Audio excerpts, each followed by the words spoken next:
Selamat pagi. Selamat datang di ibadah online GPI Gloria Minggu 20 Maret 2022. Panduan selama ibadah online, kita ikuti kebaktian seperti sedang beribadah di gereja, persiapkan hati dengan baik, berpakaian rapi. Jika ingin bersaksi, harap menghubungi host terlebih dahulu, fokus dan tidak sambil mengerjakan hal yang lain. Sedapat mungkin menggunakan headset untuk mendengar lebih jelas. Jika dalam satu keluarga join dengan beberapa aplikasi Zoom, harap menjaga jarak duduk untuk menghindari feedback. Mute audio jika sedang tidak berbicara, dan selama firman Tuhan harap stop video untuk menghindari gangguan. Panggilan ibadah kita terambil dari Amsal 18 ayat 10. Nama Tuhan adalah menara yang kuat. Kesanalah orang benar berlari dan ia menjadi selamat. Saya minta bantuan Ibu Tan Melan untuk berdoa firman Tuhan. Berdoa pembukaan.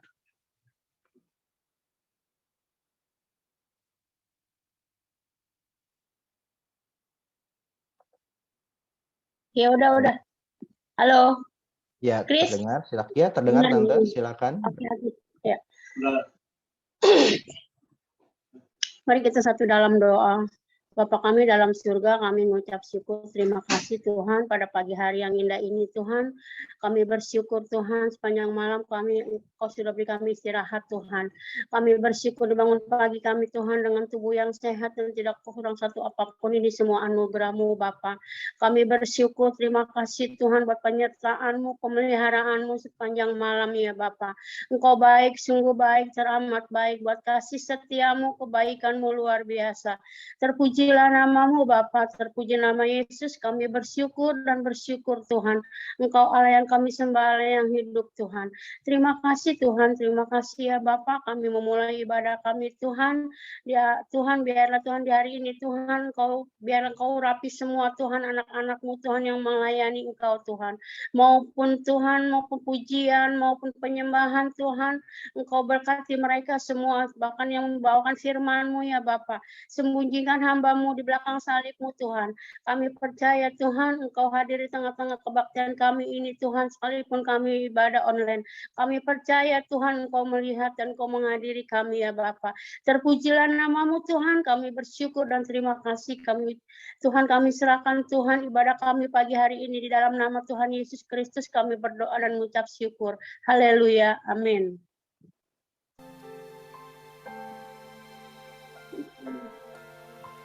Terima kasih Tuhan. Kalau kami Tuhan boleh ada sampai saat ini Tuhan, itu semua karena anugerah-Mu ya Bapa. Kau sungguh indah Tuhan, tiada taranya.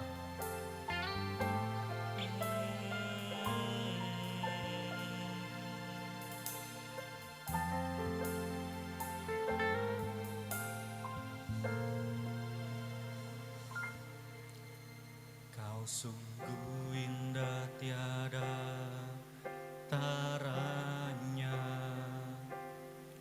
sungguh menakjubkan, sungguh ajaib untuk dimengerti, lebih dari semua yang ada. Hikmat-Mu tiada terselami, kasih-Mu dalam tak terduga. Kau sungguh indah tiada taranya, mulia dan berkuasa.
kasih-Mu Tuhan, dalam tak terduga,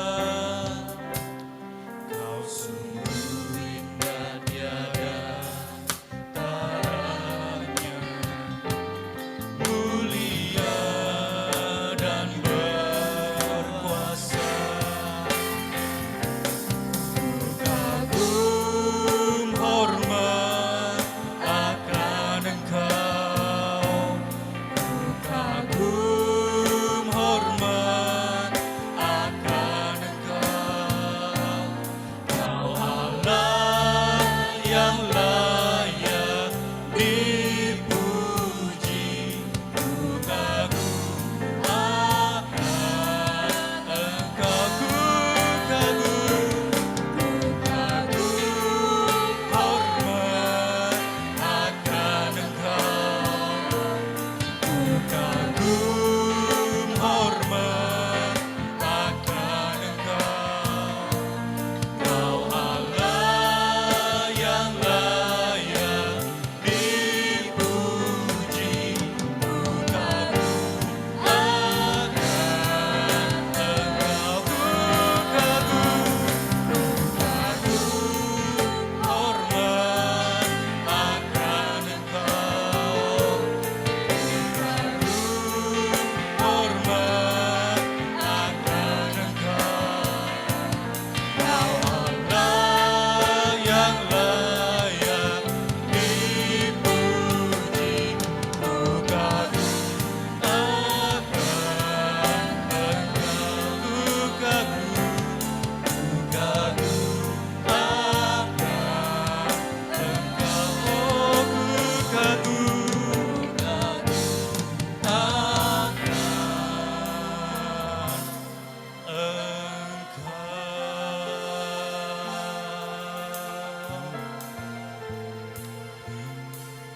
Kami bersyukur Tuhan, terima kasih Yesus,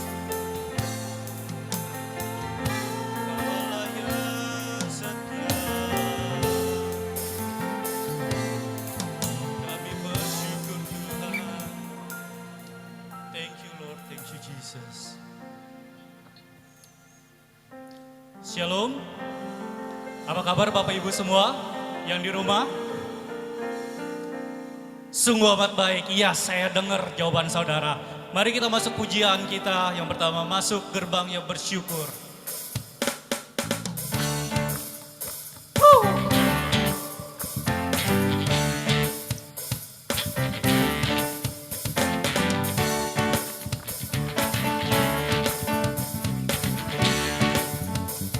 Come on! Masuk gerbangnya bersyukur dengan penuh pujian, bersuka di hadiratnya, nyanyi besarkan agung namanya. Puji dia tiuplah sangkakala, musik dan tarian, semua makhluk di bumi di surga dengan senang hati naikkan pujian. Sebab Tuhan baik, sebab Tuhan baik, yes. Sebab Tuhan baik, anugerahnya kekal selamanya. Sebab Tuhan baik, amin. Sebab Tuhan baik, oh Tuhan. Sebab Tuhan baik, anugerahnya kekal selamanya. Yesus Kristus Allah Tuhanku, Yesus Kristus Allah Tuhanku, pencipta segalanya, datang sujud di hadapannya, angkat tanganku, naikkan pujian. Puji dia tiuplah sangkakala, musik dan tarian, semua makhluk dengan senang hati naikkan pujian. Sebab Tuhan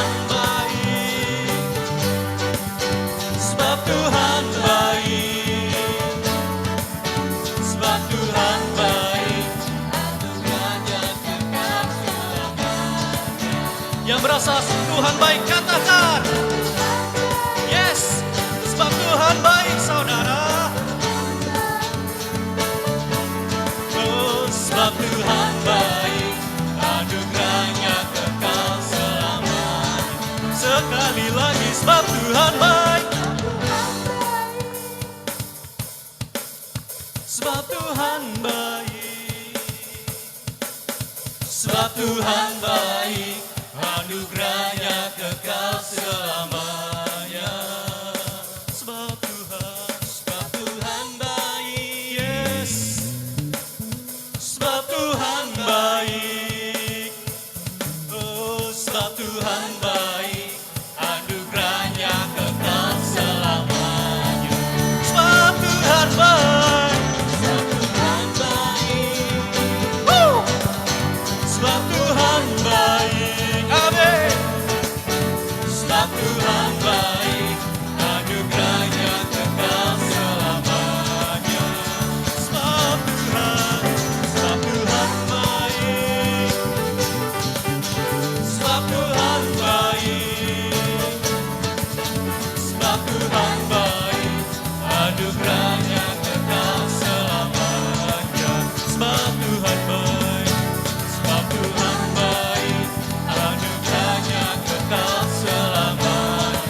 Oh, sebab Tuhan baik, sebab Tuhan baik, anugerahnya kekal selamanya. Haleluya.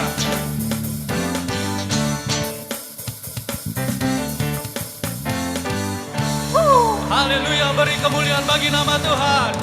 Come on.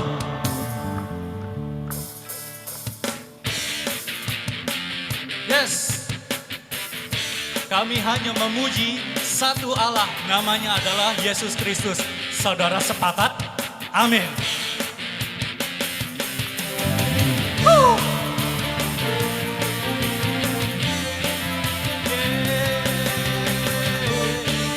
Kaulah satu-satunya.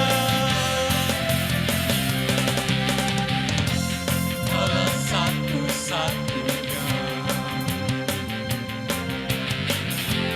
Sumber dari segalanya. Kau kebenaran, kau kebenaran yang satu pegang. Kau keyakinan, kebersihan, terang. Yesus Tuhanku, yang berkuasa atasku, hidupku takkan sama. Ku tahu sungguh, ku tahu sungguh, anugerah-Mu bagiku, hidupku takkan sama.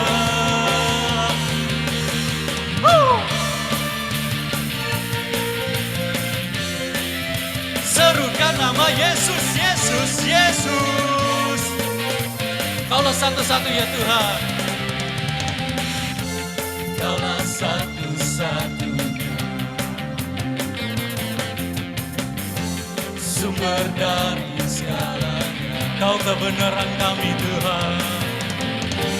Kau kebenaran yang selalu pegang. Kau keyakinan, kau keyakinanku, bersinar terang. Yesus Tuhanku, yang berkuasa atasku, hidupku takkan sama. Ku tahu, ku tahu, ku tahu sungguh, anugerah-Mu bagiku, hidupku takkan sama.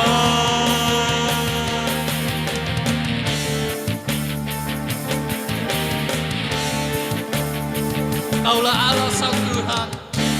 Untuk kami hidup Tuhan, hanya untuk Engkau ya Allah, menyenangkan-Mu Tuhan.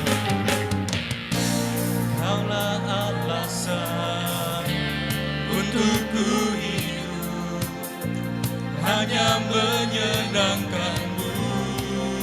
Kaulah alasan, Kaulah alasan untuk ku hidup, hanya menyenangkan-Mu. Sekali lagi Kaulah alasan,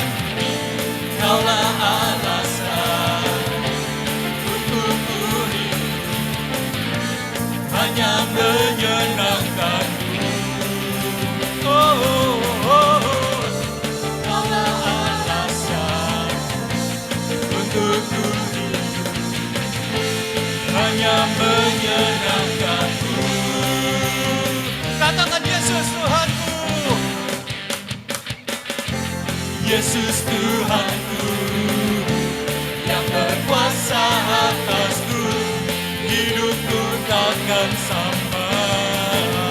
Ku tahu Tuhan, ku tahu sungguh anugerah-Mu bagiku, hidupku takkan sama.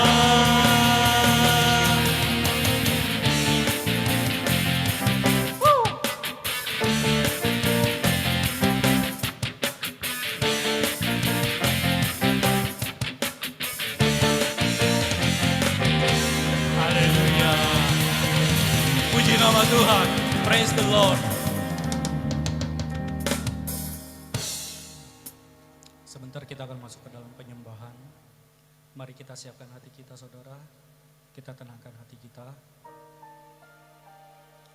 Hadirat Tuhan saat ini hadir di tengah-tengah engkau. Di rumahmu, di keluargamu. Bukan hanya sebatas di gereja. Bukan hanya sebatas di gedung. Tapi hubunganmu lah kepada Tuhan. Intim pada Tuhan. Itulah yang Tuhan cari. Ku ada sampai hari ini karena anugerah-Mu Tuhan. Ku ada sampai hari ini, itu semua karena anugerah-Mu. Ku hidup sampai hari ini, semua karena kebaikan-Mu. Ku bersyukur, ku bersyukur. Kau sayang dalam hidupku. Ku bersyukur, ku bersyukur. Selamanya ku menyembah-Mu. Terima kasih Tuhan. Thank you. Ku ada sampai hari ini.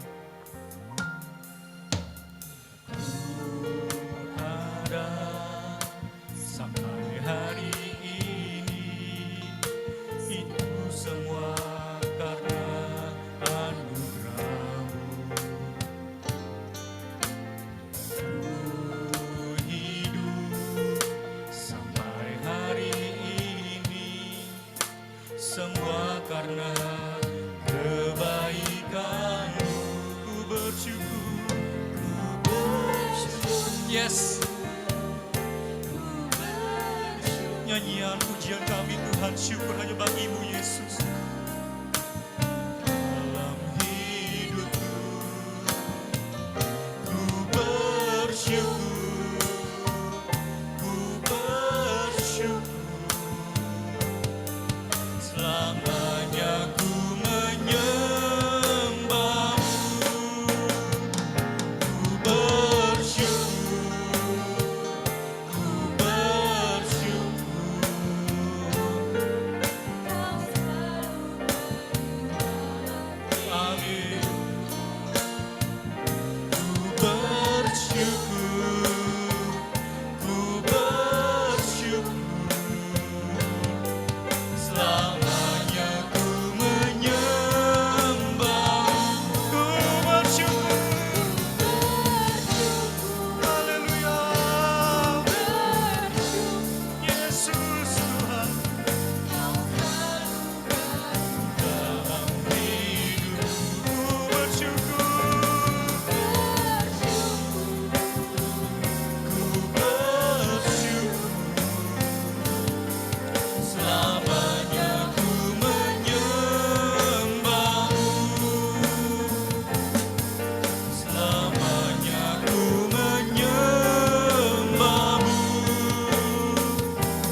minta bantuan untuk Bapak Cho Chen Un berdoa firman Tuhan yang akan dibawakan oleh Bapak Pendeta Muda Welly. Bapak Cho Chen Un.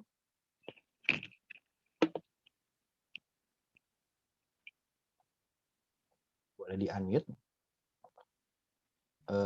Ya, silakan Halo. Bapak Cho Chen Un. Iya, terima kasih Tuhan. Kalau pada pagi ini kami boleh datang kembali ya Bapak dalam ibadah online ini ya Bapak. Boleh bergabung bersama saudara iman kami lainnya Tuhan. Kami percaya Tuhan Kau ada hadir ya Bapak, dan Tuhan memberkati kami semua yang jemaat-Mu, anak-anak-Mu Tuhan. Kalau pada pagi ini Tuhan kami merindukan Engkau Tuhan. Tuhan Yesus, kalau sebentar Tuhan kami akan mendengar firman-Mu Tuhan. Tuhan urapi hamba-Mu ya Bapa, sebentar Tuhan akan menyampaikan firman-Mu ya Bapa. Dengan berkat dan kuasa daripada Engkau saja ya Bapa, yang mengurapi Bapak Pendeta Welly ya Bapa, dan menjadikan kami berkat ya Bapak pada pagi ini ya Bapa. Terima kasih Tuhan, sekali lagi Tuhan. Kami bersyukur dan terima kasih pagi hari ini. Hanya dalam nama Yesus kami berdoa dan mengucap syukur. Haleluya. Amin. Amin. Shalom. Shalom. Suara saya jelas ya?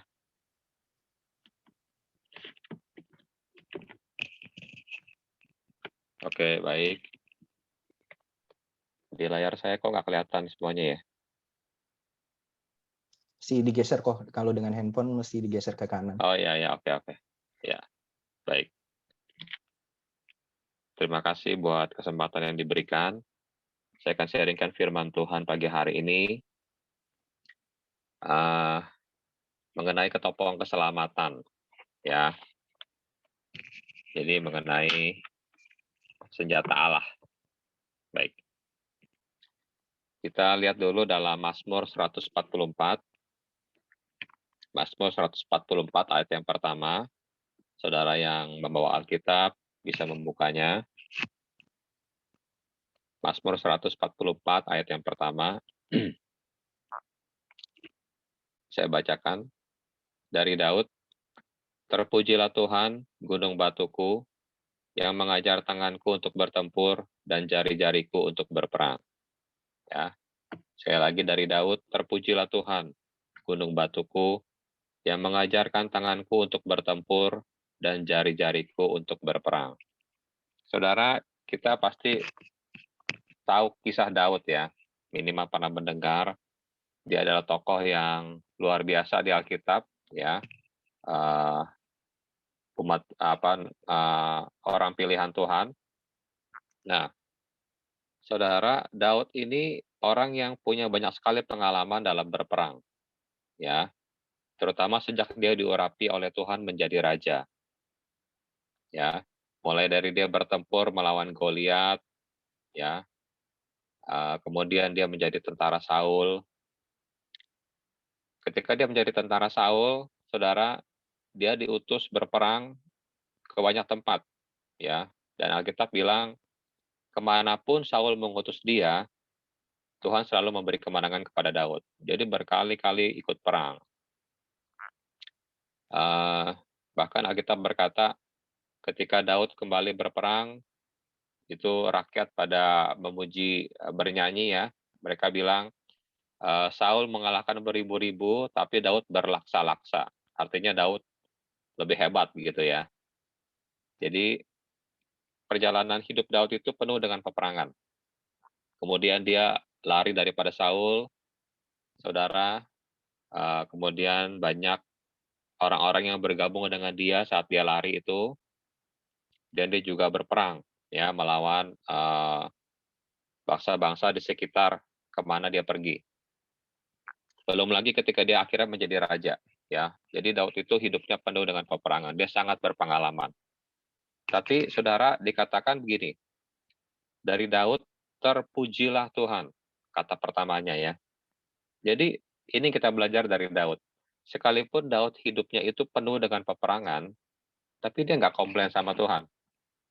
Dia nggak bilang sama Tuhan, Tuhan, kok sejak saya diurapi menjadi raja, hidup saya penuh dengan masalah ya, hidup saya penuh dengan peperangan ya, nggak habis-habis gitu, perang terus, ya. Daud nggak komplain, dia malah berkata, terpujilah Tuhan. Terpujilah Tuhan. Ya. Jadi ini hal pertama yang kita bisa belajar. Saudara, hidup kita ini nggak akan berhenti dengan masalah. Ya, hidup kita akan selalu ada masalah. Ya, tapi di tengah-tengah masalah itu kita belajar dari Daud. Jangan mengeluh, jangan komplain sama Tuhan. Jangan bilang, Tuhan, kok sejak saya percaya Yesus, sejak saya ikut Tuhan, kok masalah nggak habis-habis ya? Malah makin banyak. Ya, baru selesai masalah ekonomi, datang masalah kesehatan. Masalah kesehatan belum beres, datang masalah keluarga. Bertubi-tubi. Di tengah masalah seperti itu, belajar dari Daud. Katakan, terpujilah Tuhan. Ya, kita lihat, saudara, kenapa Daud berkata terpujilah Tuhan. Di ayat selanjutnya dikatakan, terpujilah Tuhan, gunung batuku yang mengajar tanganku untuk bertempur dan jari-jariku untuk berperang. Saudara, Daud tahu ketika dia dalam peperangan yang dia hadapi, itu justru Tuhan melatih dia. Tuhan sedang melatih dia untuk berperang. Tuhan sedang melatih dia untuk menjadi pemenang. Ya, jadi saudara, Tuhan itu enggak membiarkan kita berperang sendirian. Lewat masalah-masalah yang kita hadapi, saudara, Tuhan itu sebenarnya sedang melatih kita supaya kita menjadi kuat, supaya kita menjadi dewasa, supaya kita menjadi pemenang. Ya. Nah, pertanyaannya sekarang, kita berperang melawan siapa? Kalau dulu Daud kan berperang melawan bangsa-bangsa di sekeliling dia, melawan tentara-tentara musuh. Nah, kalau sekarang kita di perjanjian baru, kita berperang melawan siapa? Ya, Tuhan mau melatih kita menang melawan siapa? Kita buka satu ayat dulu ya. Dalam Efesus pasal yang ke-6, Efesus pasal yang ke-6, ayat yang ke-11. Efesus 6 ayat yang ke-11. Saya bacakan. Kenakanlah seluruh perlengkapan senjata Allah, supaya kamu dapat bertahan melawan tipu muslihat iblis. Ya, saudara garis bawahi tipu muslihat iblis. Jadi saudara, peperangan kita di perjanjian baru ini bukan lagi seperti Daud dulu melawan tentara. Peperangan kita adalah peperangan rohani, melawan roh jahat, melawan iblis. Nah, dikatakan melawan tipu muslihat iblis. Nah, saudara, kita perlu mengerti, iblis itu menyerang kita lewat tipu muslihatnya dikatakan. Ya, tipu muslihat. Jadi, iblis itu memakai tipu muslihat untuk menarik kita keluar dari Tuhan. Ya. Jadi iblis sering memasukkan satu pemikiran, ya, tipu muslihat di dalam pikiran kita yang membuat kita meragukan janji Tuhan, yang membuat kita nggak percaya sama kebaikan Tuhan, ya, yang membuat iman kita goyah, ya, yang membuat hati kita tawar hati terhadap janji Tuhan. Saudara ingat nggak dulu di Taman Eden, iblis juga memakai tipu muslihat, ya. Jadi ketika Hawa berkata, semua buah dalam taman ini kami boleh makan kecuali satu buah pengetahuan yang baik dan yang jahat. Ya, pada hari kami memakannya pasti kami mati, kata Hawa kepada ular. Tapi ular bilang apa? Nah, iblis bilang apa? Iblis berkata, sekali-kali kamu nggak akan mati. Ya, tapi Tuhan tahu kalau kamu makan buah itu, matamu akan terbuka dan kamu akan jadi seperti Tuhan. Kamu nggak akan mati. Nah, itu tipu muslihat, saudara. Ya. Dan Adam dan Hawa termakan tipu muslihat iblis. Mereka makan buah itu yang sudah jelas Tuhan larang. Pertanyaannya, mereka mati nggak? Mati, saudara. Ya, mereka jadi seperti Allah nggak? Mereka nggak jadi seperti Allah. Ya, itu tipu muslihat iblis. Pada saat mereka makan buah itu, secara rohani mereka mati. Mereka terpisah dari Tuhan. Ya. Dan secara jasmani mereka bertahun-tahun kemudian baru mati. Karena proses kematian itu sudah dimulai saat mereka makan buah itu. Ya, pada akhirnya Adam dan Hawa mati secara fisik juga. Ya. Jadi saudara, kita perlu mengerti iblis menyerang kita selalu memakai tipu muslihat. Dia masukkan satu pemikiran di dalam kita yang membuat kita nggak percaya sama janji Tuhan. Membuat kita nggak percaya sama firman Tuhan. Nah, kapan biasanya iblis menyerang kita lewat tipu muslihat? Biasanya saudara umumnya saat kita menghadapi masalah. Ya, masalah ekonomi, masalah kesehatan, masalah keluarga. Nah, biasanya iblis datang tuh, ya, memasukkan tipu muslihat dalam kita, ya, yang membuat kita nggak percaya janji Tuhan, yang membuat kita meragukan kebaikan Tuhan, ya. Nah, tapi puji Tuhan, saudara, Tuhan nggak membiarkan kita berperang sendirian, amin, seperti Daud tadi. Dia justru melatih kita untuk berperang, ya. Nah, saudara, Tuhan menyediakan perlengkapan senjata untuk melawan tipu muslihat iblis. Ya, coba kita lihat ayat selanjutnya ya. Di Efesus 6 tadi, kita baca ayat yang ke-13 sampai 17. Efesus 6 ayat 13 sampai 17.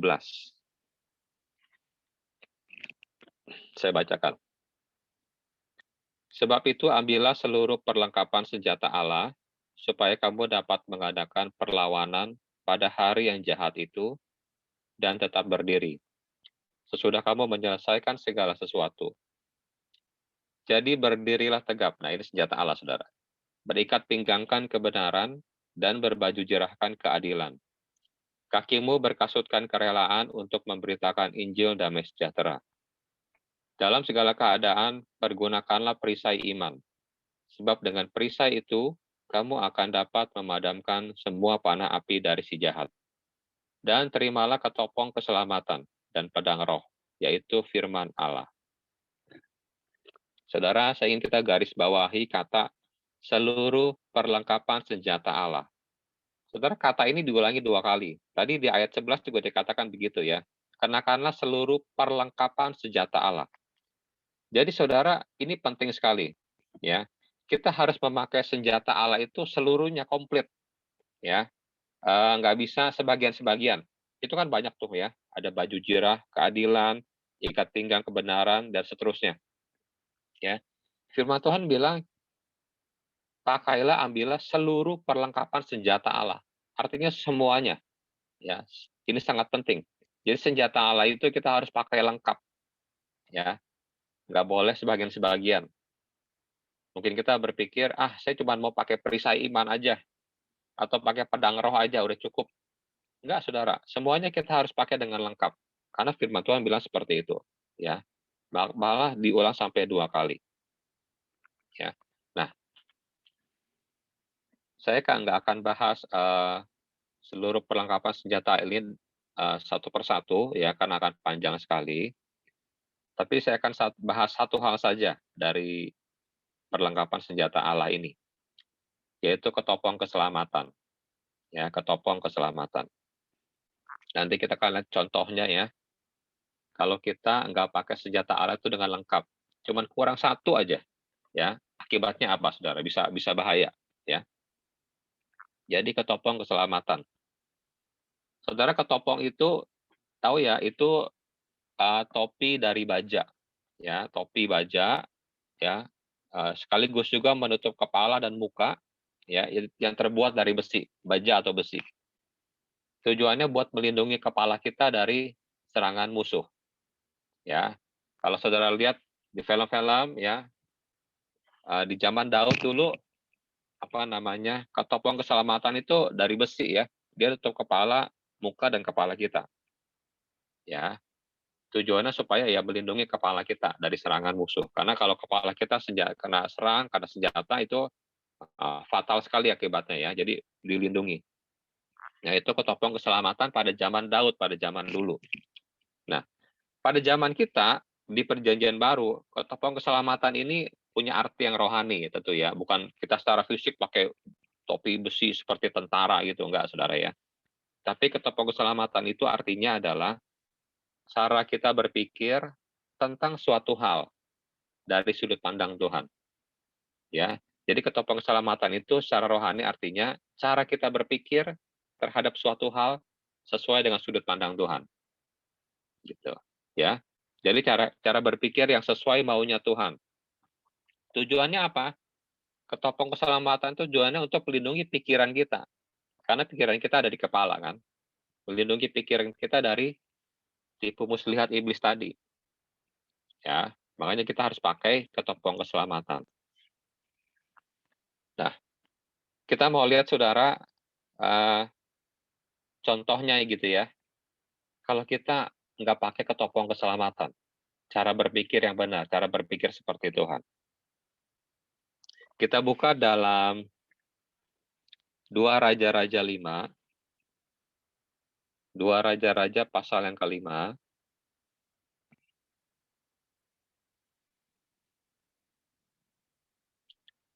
ayat 3 dan 4. 2 Raja-Raja 5, ayat 3 dan 4. Saya bacakan. Berkatalah gadis itu kepada nyonyanya, sekiranya tuanku menghadapi nabi yang di Samaria itu, maka tentulah nabi itu akan menyembuhkan dia dari penyakitnya. Lalu pergilah Naaman memberitahukan kepada tuannya, katanya, begini-beginilah dikatakan oleh gadis yang dari negeri Israel itu. Ya. Nah, saudara, ini kisah tentang Naaman. Ya, kita pasti pernah dengar, pernah baca juga. Naaman itu, saudara, panglima tentara Raja Aram. Ya, dia seorang pahlawan dikatakan. Ya, dia kemanapun dia pergi perang, ya dikatakan dia mendapat kemenangan dari Tuhan, selalu menang. Dia panglima yang hebat. Ya. Nah, saudara, satu kali, saudara, ketika Naaman habis berperang, dia membawa tawanan, ya, seorang perempuan Israel, anak perempuan Israel. Nah, anak perempuan ini kemudian dijadiin pembantu istrinya Naaman, gitu ya, budak istrinya Naaman.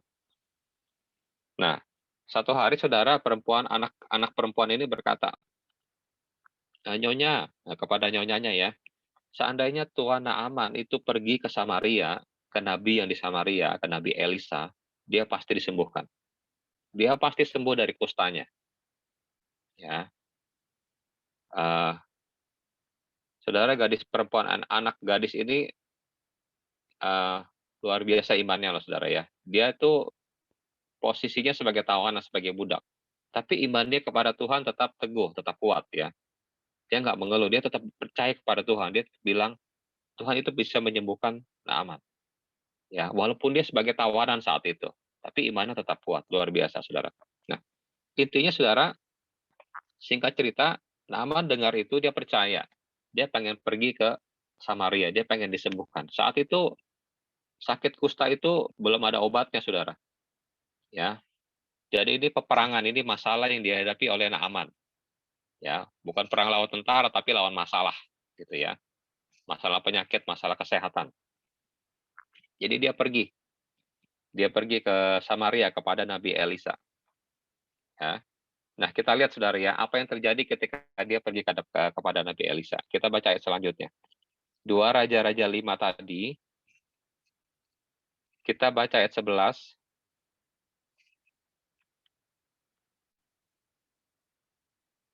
dan 12.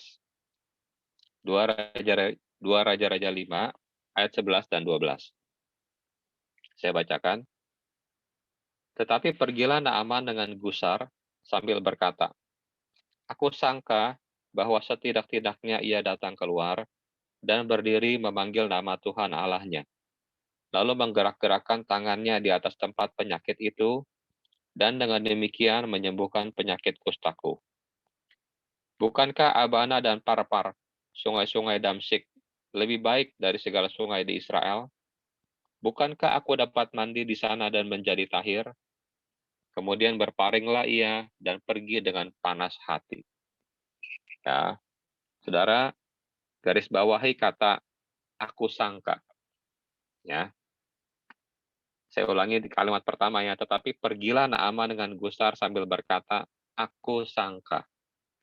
Ya, jadi saudara, ketika Naaman sampai kepada Nabi Elisa, dia pikir ya, dia sangka saudara, Elisa itu akan menyambut dia dengan ramah, ya keluar menyambut Naaman dengan ramah, shalom gitu ya.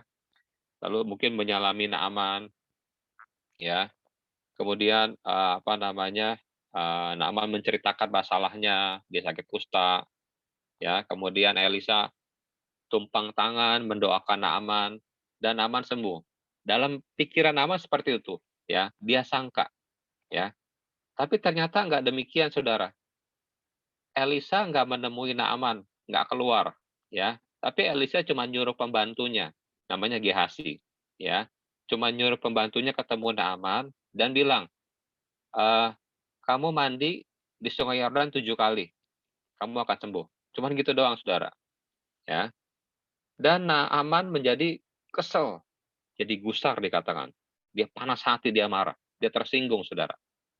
Ya, dia pergi akhirnya. Ya. Nah, saudara, karena kenapa Naaman pergi? Karena kenyataan yang dia hadapi itu tidak seperti yang ia sangka, yang ia pikirkan. Jadi Naaman, saudara, tidak memakai ketopong keselamatan. Ya, cara berpikir Naaman itu membuat dia salah menilai situasi itu, kondisi itu. Saudara, Naaman hampir kehilangan mujizat, hampir ya. Ya, hampir kehilangan mujizat. Dia pikir kejadiannya seperti yang dia sangka, diharapkan, tapi ternyata enggak. Dan dia pergi. Dia kecewa. Kita seringkali seperti Naaman, saudara ya. Mungkin situasinya berbeda, tapi kita sering berkata seperti Naaman. Aku sangka, aku pikir, ya, kalau ikut Tuhan, masalahku cepat beres. Ya, kalau ikut Tuhan akan seperti ini. Kok enggak sih? Aku pikir, ya, aku sangka. Ya. Nah, saudara, bahaya kalau kita nggak memakai ketopong keselamatan. Iblis itu gampang masuk dalam pikiran kita. Dia kasih tipu muslihat. Dan kalau kita percaya, kalau kita ambil tipu muslihat itu, kita makan, saudara, seperti Naaman, dia hampir kehilangan mujizat. Dia hampir nggak disembuhkan, saudara. Ya. Makanya penting sekali kita memakai ketopong keselamatan. Itu cara berpikir yang benar. Cara berpikir sesuai sudut pandangnya Tuhan. Gitu, ya. Nah, kita lanjut, saudara ya. Apa yang terjadi dengan Naaman? Ya. Jadi ketika Naaman sudah pergi, saudara, dia marah gitu ya. Pegawainya datang, ya. Nah, pegawainya ini kasih ketopong keselamatan.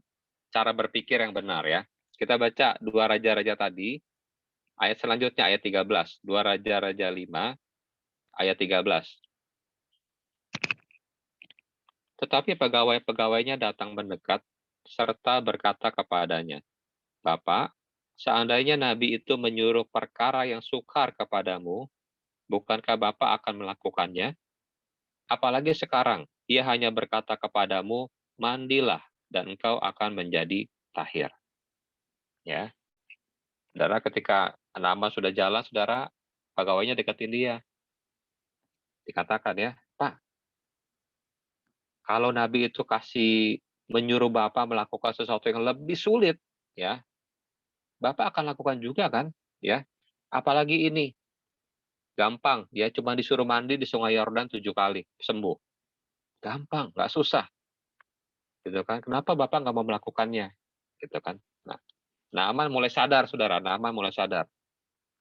Ya, dia pakai ketopong keselamatan. Dia mulai berpikir dengan logis, dengan benar ya, sesuai dengan perintah Tuhan. Ya, akhirnya saudara, Naaman percaya. Ya, kalau kita baca ayat selanjutnya, Naaman pergi ke Sungai Yordan.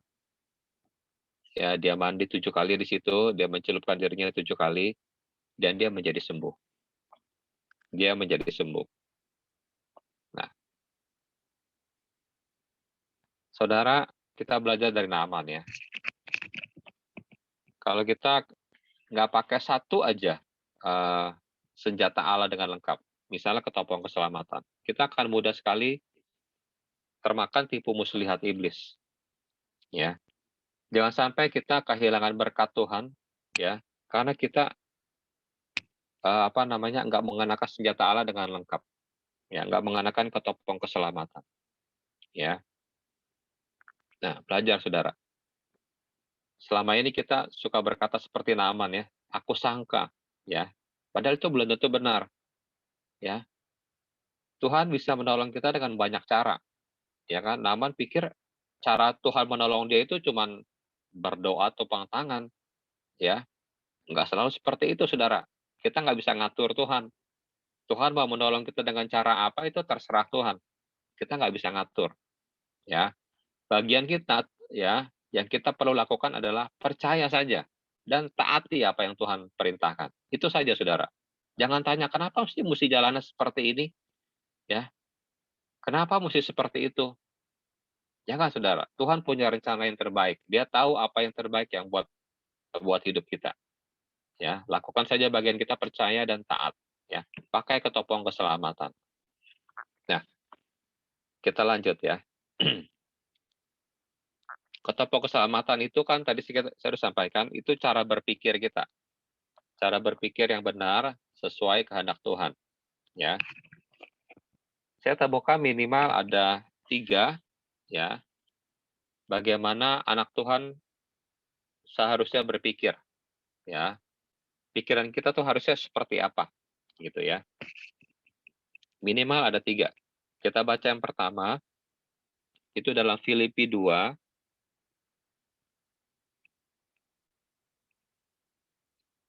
Filipi 2 ayat 5 sampai 7.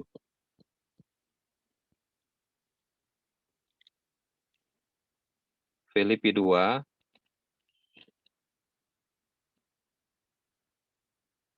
ayat 5 sampai 7. Saya bacakan. Hendaklah kamu dalam hidupmu bersama menaruh pikiran dan perasaan yang terdapat juga dalam Kristus Yesus, yang walaupun dalam rupa Allah, tidak menganggap kesetaraan dengan Allah itu sebagai milik yang harus dipertahankan, melainkan telah mengosongkan dirinya sendiri dan mengambil rupa seorang hamba dan menjadi sama dengan manusia. Ya, garis bawahi saudara, menaruh pikiran yang terdapat juga dalam Kristus Yesus. Jadi ini yang pertama. Ketopong keselamatan itu saudara artinya kita mengenakan pikiran Kristus. Pikirannya Yesus. Pikiran Yesus seperti apa sih?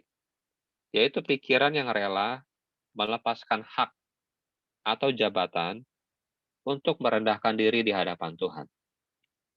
Ya, pikiran yang rela melepaskan hak atau jabatan untuk merendahkan diri di hadapan Tuhan. Saudara, Yesus itu Tuhan sendiri, dia itu Allah, ya. Tapi dia nggak menganggap posisi sebagai Allah itu sebagai milik dia, sebagai hak dia. Dia rela melepaskan, ya. Lalu dia mengambil rupa sebagai manusia, rupa seorang hamba. Padahal dia Tuhan, dia Allah. Nah, ini pikiran yang kita harus tanamkan, saudara. Ya, Yesus melakukan itu karena kehendak Bapa, ya, karena kehendak Bapa, kehendak Tuhan. Jadi dia rela lepaskan, ya. Dia Allah, tapi dia rela menjadi manusia, merendahkan diri. Beda sama Adam dan Hawa, saudara, di Taman Eden, ya. Mereka terbalik. Mereka dalam rupa manusia, tapi mereka menjadi seperti Allah, seperti Tuhan, ya. Jadi mereka makan buah itu dan berharap mereka akan menjadi seperti Allah. Terbalik, saudara. Ya, tapi ini teladan yang benar yang Yesus berikan kepada kita. Yesus yang adalah Allah, dia malah rela menjadi manusia. Ya, bukan manusia yang mau menjadi Allah. Ya, jadi ini harus kita tanamkan dalam pikiran kita. Ya, dalam hidup kita, saudara, kita harus rela melepaskan hak kalau itu dikehendaki Tuhan. Ya, bahkan jabatan kita. Jadi saat kita berhubungan dengan Tuhan, kita nggak bisa datang sama Tuhan itu mengandalkan jabatan kita atau mengandalkan hak kita. Tuhan, saya kan berhak bahagia. Tuhan, saya kan ya seperti Naaman tadi. Ya, dia seorang panglima, jenderal, ya. Dia berpikir dia harus dihormati. Ya, Elisa harus datang keluar menemui dia, itu caranya. Makanya ketika Elisa nggak mau temuin dia, saudara, dia kecewa, dia marah, tersinggung. Karena dia pikir dia panglima, dia jenderal. Saudara, sama Tuhan kita nggak bisa seperti itu. Ya, kita nggak bisa datang sama Tuhan dengan bawa jabatan kita, bahwa prestasi kita, bahwa pelayanan kita. Ya, nggak bisa, saudara. Yang bisa kita andalkan dari Tuhan adalah janji Tuhan sendiri. Ya, janji dan kesetiaan Tuhan sama kita, itu yang bisa kita andalkan. Belas kasihan Tuhan sama kita, itu yang kita andalkan. Kita nggak bisa andalkan prestasi kita. Walaupun kita mungkin memang berprestasi, kita memang punya jabatan yang tinggi, kita mungkin memang pintar, tapi di hadapan Tuhan, saudara, kita nggak bisa pakai itu untuk meminta Tuhan, ya, menyuruh Tuhan melakukan sesuatu atau menjawab doa kita, nggak bisa, ya. Yang bisa kita andalkan adalah janji Tuhan sendiri, atau belas kasihan Tuhan sama kita. Itu yang kita andalkan, ya. Jadi ini yang pertama, saudara, ya. Kita harus rela melepaskan jabatan prestasi kita di hadapan Tuhan. Ya, kalau Tuhan kehendaki, ya, kalau Tuhan kehendaki. Jadi Yesus yang adalah Tuhan saja, dia rela melepaskan posisinya sebagai Tuhan, apalagi kita manusia. Ya, Yesus memberi teladan buat kita. Ini yang pertama, ya. Jadi jangan berpikir, saudara, wah, saya sudah pelayanan bertahun-tahun setia sama Tuhan, harusnya saya dapat ini, saya dapat itu. Nggak bisa, saudara. Ya, jangan mengandalkan itu. Ya. Kita percaya Tuhan mengasihi kita. Ya, Tuhan punya rencana yang baik buat kita. Itu yang kita pegang. Janji Tuhan itu yang kita pegang, bukan prestasi kita. Ya, bukan jabatan kita. Nah, yang kedua, cara berpikir seperti apa yang kita harusnya punya sebagai anak Tuhan, ya, ketopong keselamatan. Kita buka dalam 1 Petrus 4.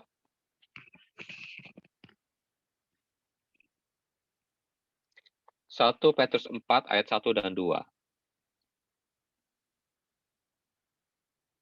1 Petrus 4 ayat 1 dan 2.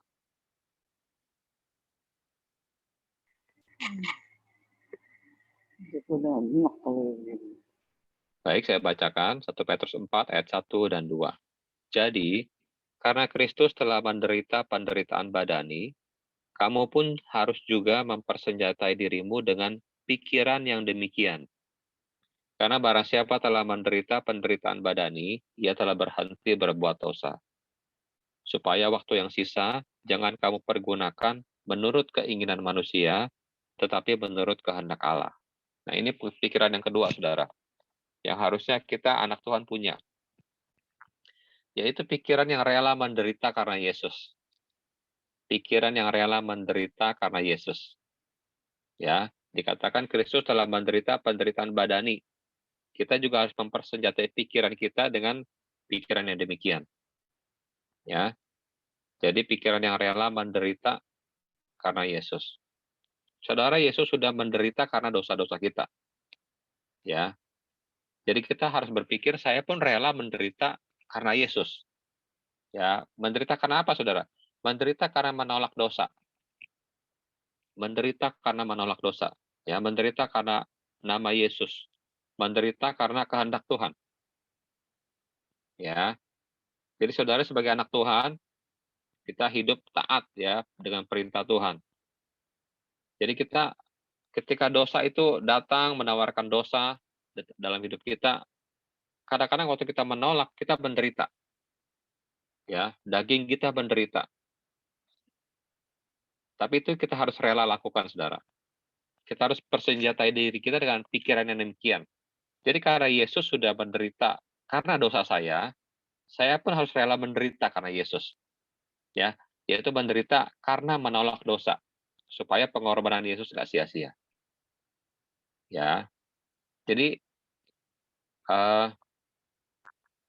mungkin kita berpikir, Tuhan, susah amat sih Tuhan, karena saya mengikut Tuhan, karena saya percaya di kantor saya nggak boleh berbuat, nggak bohong, nggak boleh berbuat curang, nggak boleh korupsi, jadi menderita. Saudara, itu penderitaan yang harus kita lalui, ya, karena Yesus pun sudah menderita buat kita. Ya, jadi bukan sembarangan menderita, ya, bukan menderita karena berbuat dosa, bukan, justru menderita karena menolak dosa. Itu kita harus lalui, lewati. Jadi kita harus punya pikiran seperti itu, ya, nggak apa-apa. Saya menderita karena dosa, nggak apa-apa. Bukan menderita karena berbuat dosa, tapi menderita karena menolak dosa. Gitu, ya. Jadi kalau kita ngalamin itu, ya udah nggak apa-apa. Memang itu kita harus lewatin. Karena Tuhan juga sudah menderita buat kita. Ya, jadi itu yang kedua. Ya, menderita, pikiran yang rela menderita karena Yesus. Ya. Nah, yang terakhir kita buka dalam Filipi 4. Dalam Filipi 4 ayat 6 dan 7. Filipi 4 ayat 6 dan 7. Ini pikiran yang ketiga ya, yang kita harus punya sebagai anak Tuhan.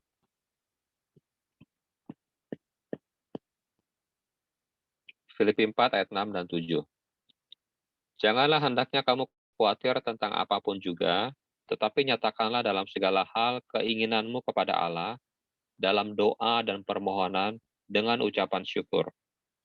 Damai sejahtera Allah yang melampaui segala akal akan memelihara hati dan pikiranmu dalam Kristus Yesus. Ya, ini yang ketiga. Saudara, kekhawatiran itu kita pasti pernah alami. Pasti kita alami dalam diri kita. Khawatir masa depan, ya, khawatir masalah ekonomi, khawatir masalah keluarga, khawatir masalah keuangan, masalah kesehatan.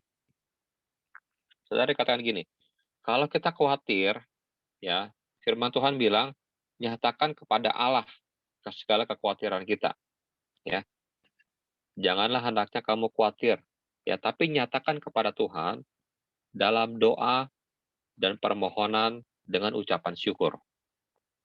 Ini saudara, kalau kita mengalami kekhawatiran, jangan didiamkan. Tapi ngomong sama Tuhan, nyatakan kepada Tuhan. Lewat apa? Lewat doa. Ya, lewat permohonan yang sungguh-sungguh. Dan lewat ucapan syukur. Ucapan syukur apa? Karena Tuhan mendengar kita. Karena Tuhan peduli sama kita. Ya, jadi jangan didiamkan, katakan kepada Tuhan. Nah, waktu kekhawatiran kita itu disampaikan kepada Tuhan, maka damai sejahtera Allah yang melampaui segala akal akan memelihara hati dan pikiran kita. Jadi pikiran kita, saudara, itu dilindungi dengan damai sejahtera Tuhan. Ya, dipelihara oleh damai sejahtera Tuhan. Sehingga kekhawatiran itu hilang, kekhawatiran itu sirna. Ya, tipu muslihat iblis nggak bisa tembus, saudara, karena ada damai sejahtera. Pikiran kita nggak mumet, ya, nggak khawatir terus-menerus, karena ada damai sejahtera. Ya, jadi sebenarnya ini mungkin bukan cara berpikir, tapi adalah bagaimana kita mencegah pikiran kita dari kekhawatiran. Itu lewat doa. Ya, serahkan kepada Tuhan. Lewat doa, lewat permohonan yang sungguh-sungguh. Dikatakan apapun juga, ya, jangan khawatir tentang apapun juga. Ya, apapun. Ya, katakan kepada Tuhan. Ya, karena Tuhan yang pelihara kita. Ya. Maka ketika damai sejahtera itu turun dari Allah, saudara, damai sejahtera itu akan memelihara pikiran kita dari tipu muslihat iblis. Ya.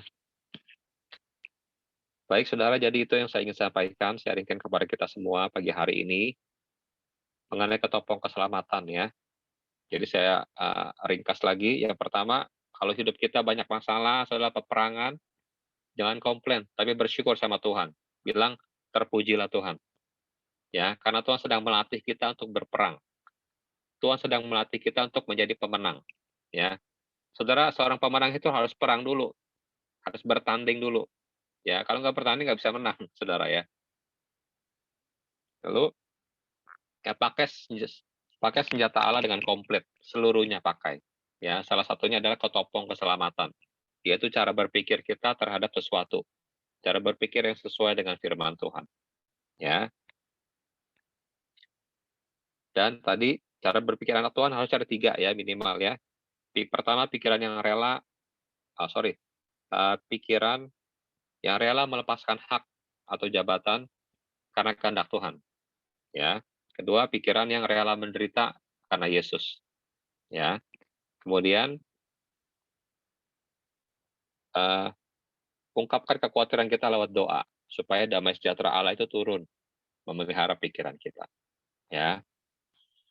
Baik, amin buat firman Tuhan.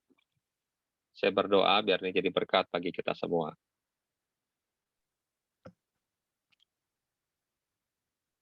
Mari kita berdoa bersama-sama.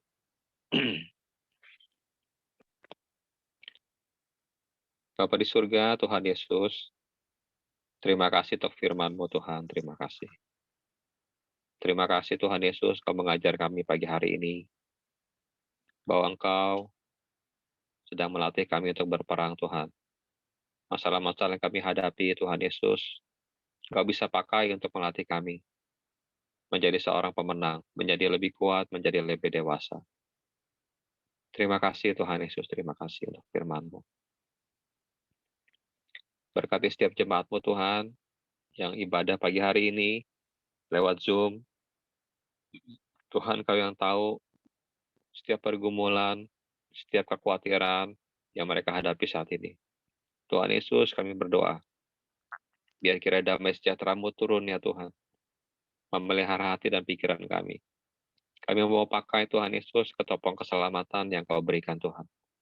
Kami mau berpikir dengan cara yang benar, bahwa Tuhan baik, bahwa Tuhan punya rencana buat kami, bahwa Tuhan peduli kepada kami. Tuhan tolong kami menghadapi segala tipu muslihat iblis yang mencoba menjatuhkan kami, menarik kami dari iman kepadamu Tuhan. Tolong kami Tuhan. Kami percaya Tuhan Yesus, Engkau berperang bersama dengan kami. Engkau tidak pernah membiarkan kami sendirian. Terima kasih Tuhan. Kami percaya bersama dengan Engkau, kami akan keluar sebagai pemenang. Terima kasih. Dalam nama Tuhan Yesus, kami sudah berdoa dan mengucap syukur. Haleluya. Amin. Saya kembalikan kepada Chris. Ya, terima kasih Ko Welly atas firman Tuhan yang telah disampaikan. Dari Tante, apa ada pengumuman Tante? Silakan di-unmute Tante. Belum Tante?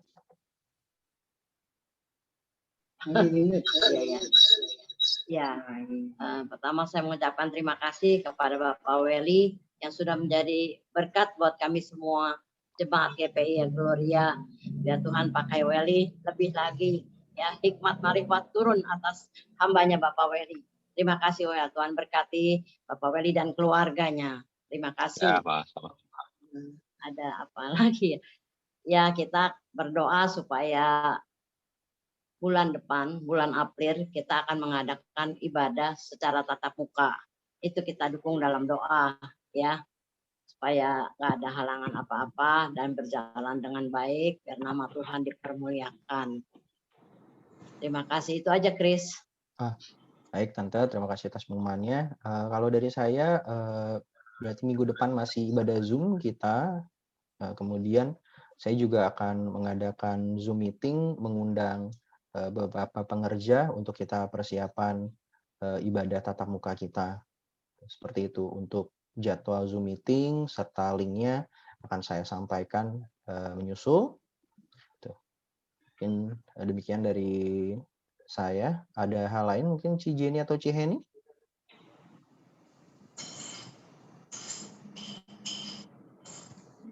Kalau dari saya nggak ada, Chris. Oke. Thank you, Ci. Ci Heni juga tidak ada ya? Oke, baik. Baik, mungkin jika tidak ada, mungkin saya kembalikan ke Pak Welly untuk doa dan doa berkat. Oke, baik. Ya, kita akan berdoa saudara-saudara buat beberapa rencana, terutama ibadah tatap muka minggu pertama bulan April. Itu berarti 2 minggu lagi ya. Jadi mungkin minggu depan itu Online. ibadah lewat Zoom yang terakhir ya, mudah-mudahan ya. Lalu beberapa saudara kita yang mengalami sakit juga kita akan berdoa. Saya daftar yang nama-namanya ada di HP. Jadi tadi laptop saya rusak saudara, jadi saya ibadahnya lewat handphone. Dan daftar nama yang sakit juga ada di handphone juga. Saya bukanya gimana ya, bentar. Bentar ya.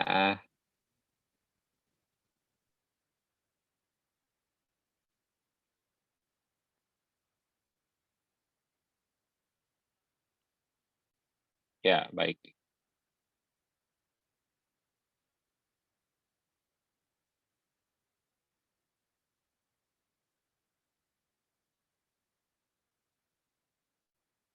Ya, baik. Kita akan berdoa. Mari kita berdoa. Tuhan Yesus, terima kasih Tuhan, terima kasih. Kami bersyukur untuk ibadah pada pagi hari ini Tuhan. Kami naikkan pujian dan syukur kepadamu. Terima kasih Tuhan Yesus. Kami percaya rencana-Mu baik bagi setiap kami Tuhan. Engkau selalu menyertai kami dalam setiap musim hidup kami. Terima kasih Tuhan Yesus, terima kasih. Tuhan, kami bawa rencana untuk ibadah tatap muka di minggu pertama bulan April nanti. Kiranya Tuhan memberkati, Tuhan menyertai, Tuhan memperlancar segala sesuatunya.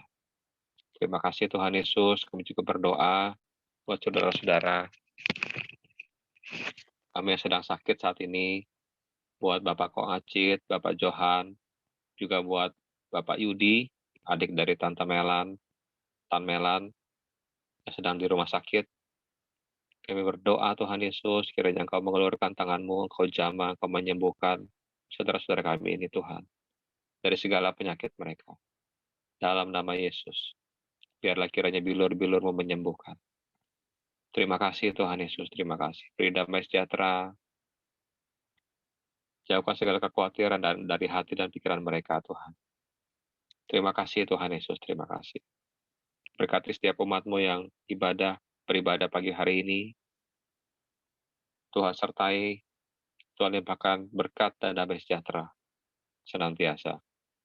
Terima kasih Tuhan Yesus. Sebentar kami akan berpisah.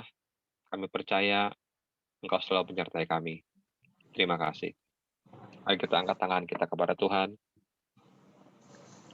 Marilah kita berpisah dengan kasih dari Allah Bapa di surga, berkat dan kasih sayang dari Tuhan Yesus, dan persekutuan Roh Kudus yang menyertai kita mulai hari ini sampai selama-lamanya. Dalam nama Tuhan Yesus. Haleluya. Amin.